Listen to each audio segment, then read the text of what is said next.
ना कोणता सन्मान उरलेला आहे?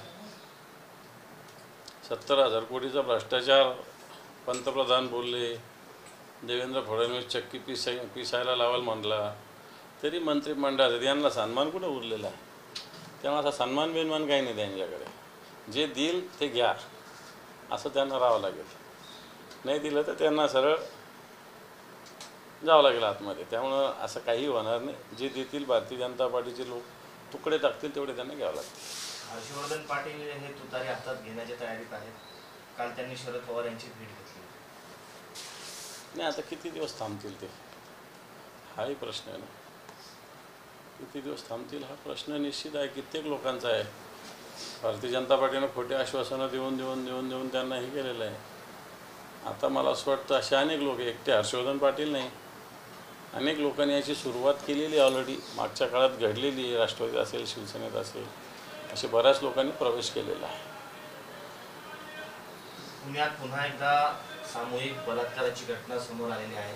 वडिलांसोबत फिरायला गेलेल्या एका 21 वर्षीय महाविद्यालयीन तरुणीवर सामूहिक अत्याचार झालेला आहे. हे पहा, सातत्यानं महाराष्ट्र आणि विशेषतः माता भगिनीवर अत्याचाराचं केंद्र बनू पाहत आहे.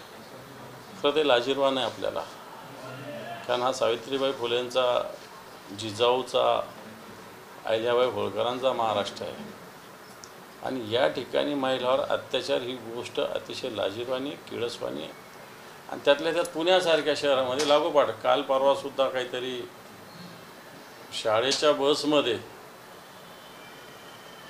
जो चालक आहे त्यांनीच विद्यार्थिनीवर अतिप्रसंग करण्याचा नव्हे, काही दिवस सातत्यानं तो करत आलेला आहे.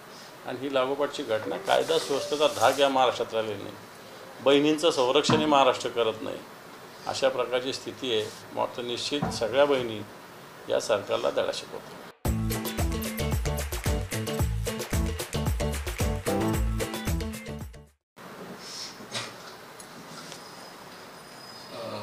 शरद पवार असं म्हणतात की आरक्षणाची जी मर्यादा आहे ती 75% केली पाहिजे आणि जे उरतील त्यांना 25% दिलं पाहिजे. हे पण आरक्षणाची मर्यादा निश्चित वाढली पाहिजे, ही तर भारतातल्या वेगवेगळ्या प्रांताची मागणी आहे.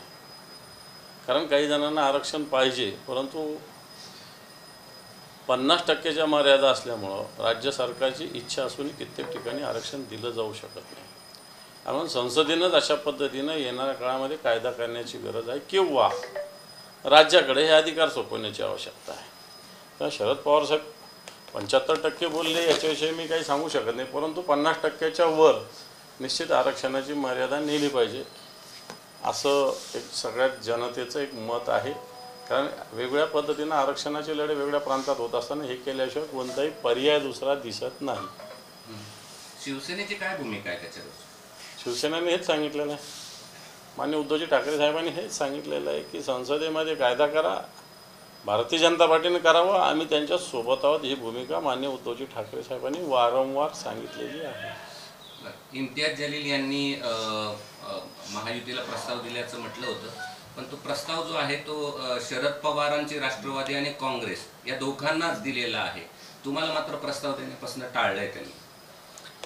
तुम्ही याच्या आधी मला हा प्रश्न विचारला होता. यमांचा कोणताही प्रस्ताव शिवसेनेत आला नाही, आम्ही सुस्पष्टपणे सांगितलेलं होतं आहे. आणि महाविकास आघाडी म्हणजे हे 3च पक्ष नाही, आणखीसुद्धा अनेक पक्ष आहेत, सहकारी पक्ष आहेत, हे सगळे मिळून महाविकास आघाडी होते. त्यामुळे असा प्रस्ताव आलेला नाही हे स्पष्टपणे सांगतो आणि आताही सांगतो की असा प्रस्ताव आलेलाच नाही. त्यांनी जर दोघांनी एकत्र घेण्याची भूमिका केली तिघांनी, तर त्यात तुमची काय भूमिका असणार आहे? कारण असं कदापि होणार नाही. उगाच बाजारात तुरी आणि आत्ताच आपण त्याच्याविषयी बोलणं, याला काही अर्थ नाही, कदापि होणार नाही. एमआयएमला विरोध आहे हे कदापि एमआयएम बरोबर महाविकास आघाडी एकत्र होणं कदापि शक्य नाही, होणार नाही. पण त्यांनी बैठका पण घेतल्यात असा दावा केलाय. असं काय ना, बैठका घेतल्यावर काय झालं? आता गाठी भेटी सगळ्यांच्याच होत असतात, म्हणून काय आघाडी झाली किंवा युती झाली असं थोडी होत असतात, बैठका होत असतात. त्यांनी असं म्हटलं 132 ठिकाणी मवियाला फायदा होईल एमआयएम सोबत आली. मला असं वाटतं एमआयएम ही भारतीय जनता पार्टीच्या मदतीसाठी काम करणारी संघटना आहे, रजाकारी वृत्तीची संघटना आहे. हैदराबादहून हिचा उगम झालेला आहे. ज्या निजामानं भारतात असताना स्वतंत्र देश म्हणून राहण्याचा प्रयत्न केला होता, बाकीच्या देशाची बाहेरच्या मदत घेतली होती, त्या विचारानं चालणारी एमआयएम आहे. मात्र त्याच्यामुळे तिच्याशी अशा पद्धतीनं वैचारिक एकत्र येणं कदापि मला वाटत नाही शक्य आहे. अब्दुल सत्तारांना इकडं खंडपीठाने झटका दिला.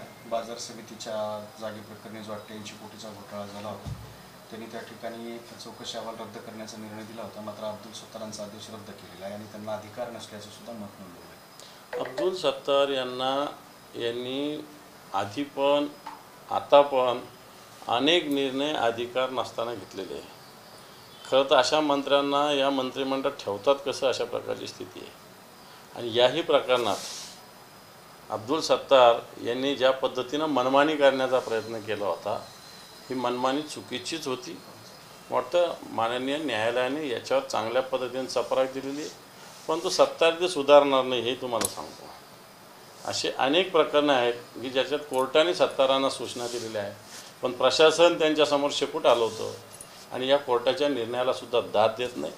निश्चित येणार काळात आम्ही या सगळ्या विषयी योग्य ते पावलं उचलू. मराठी भाषेला अभिजात दर्जा मिळाला काल. हो, केंद्र सरकारचं त्याच्यात अभिनंदन आम्ही केलेलं आहे.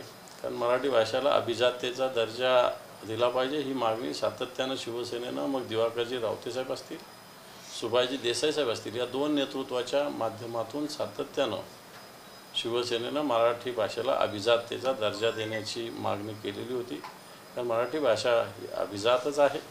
केंद्र सरकारच्या या दर्जा देण्याच्या निर्णयामुळं निश्चित मराठी भाषेतल्या आणखी जुनी ज्या पद्धतीनं भाषा विकासासाठी वेगवेगळ्या ठिकाणी भाषा पोहोचवण्यासाठी, कारण याच्यातून केंद्र अनेक सवलती अनेक प्रकारचं मदत करत असतं आणि याच्यातून मराठी भाषेच्या विकासाला आणि जास्तीत जास्त दूरवर पोहोचवायला मदत होईल असं मला वाटतं. पुण्यात सत्तारांच्या विरोधात घोषणाबाजी झाली, त्यांना कार्यक्रम सोडून जावा लागला. हे पण खरं तर त्या कार्यक्रमाला मुख्यमंत्री आणि उपमुख्यमंत्री येणार होते, परंतु ते न आले आणि अब्दुल सत्तार यांनी सदर कार्यक्रमाला हजेरी लावली. कृषी मार्केट कमिटीच्या सगळ्या संचालकांचा तो कार्यक्रम होता. खरं तर ते पणन मंत्री असल्यामुळं ठीक आहे, मुख्यमंत्री उपमुख्यमंत्री काही कारणामुळे आले नसतील, तर त्यांची जबाबदारी होती की सगळ्या संचालकांच्या ज्या काही भूमिका आहे, सगळेच लोक तुमच्या बाजूनं असतात अशातला भाग नाही. थोडं विरोधवादी कोणी असलं तर त्याचं मत ऐकण्याची मानसिकता आपली असली पाहिजे. सगळेच लोक काही तुमच्या आरत्या ओळायला रिकामे नाही आहे. तुम्ही निर्णय काही लोकांच्या विरोधातले घ्यायचे आणि लोकांनी तुमच्या आरत्या ओळायचं ते होणार नाही. आणि म्हणून काही संचालकांनी काही प्रश्न विचारले, तर यांनी प्रश्न विचारायला सुद्धा थांबवलं आणि कोणत्याही प्रकारे समारोप न करता न बोलता अंगठा दाखवून तिथून पलायन केलं. तेव्हा महाराष्ट्रातल्या सगळ्या पक्षाच्या, त्यांच्याही पक्षाच्या लोकांनी, त्यांच्या पक्षाचे त्याच्यावर बोटावर मोजणे इतके, परंतु भारतीय जनता पार्टीच्या लोकांनी सुद्धा या सगळ्या प्रवृत्तीचा निषेध केला. मला वाटतं सत्तारांचं हे वागणं मंत्री म्हणून योग्य नाही. कारण मार्केट कमिटी महत्त्वाची संस्था आहे, तिचे संचालकसुद्धा महत्त्वाचे, त्यांचा आदर केला पाहिजे, त्यांचं म्हणणं ऐकलं पाहिजे. प्रश्न सोडता येत असेल तर सोडले पाहिजे, नसेल सुटत तर किमान ऐकले तर पाहिजे. पण ही भूमिका न घेता सत्तारांची भूमिका घेतली, ही मला असं वाटतं जनतेच्या विरोधातली भूमिका. रामगिरी महाराजांनी अजून एक वादग्रस्त वक्तव्य केलंय. साईबाबा मुस्लिम नव्हते तर राम भक्त होते असं म्हणतात काल. ते पाहता रामगिरी महाराजांचे बोलविते करविते धनी कोण आहे मला माहिती नाही आहे, परंतु असं कुठं लिहिलं आणि कुठं त्यांनी वाचलं आम्हाला माहिती नाही आहे. तर त्यांच्या या वक्तव्याचा मला असं वाटत नाही की आम्ही त्याच्यावर लक्ष द्यावं. 6 तारखेला शासन आपल्या दारी हा कार्यक्रम संभाजीनगरमध्ये होतोय आणि त्याच दिवशी मोदीचा पण कार्यक्रम होतोय.